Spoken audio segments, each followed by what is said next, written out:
ఉగ్రలింకుల కేసులో మరో ఇద్దరిని విజయవాడ పోలీసులు అరెస్టు చేశారు. హైదరాబాద్కు చెందిన సైదా బేగం, బళ్ళారికి చెందిన అబ్దుల్ సలాంను అరెస్టు చేసి కోర్టులో హాజరుపరిచారు. ఏప్రిల్ 6 వరకు న్యాయస్థానం రిమాండ్ విధించడంతో ఇద్దరిని పోలీసులు రాజమహేంద్రవరం సెంట్రల్ జైలుకు తరలించారు.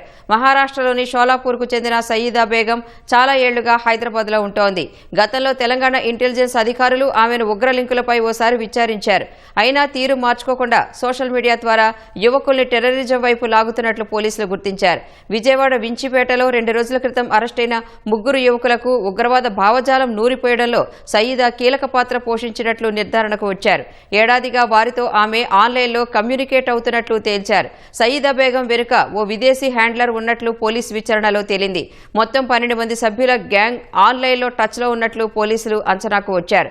మిగతా నిందితుల కోసం ప్రత్యేక బృందాలు 5 ప్రాంతాల్లో గాలిస్తున్నాయి.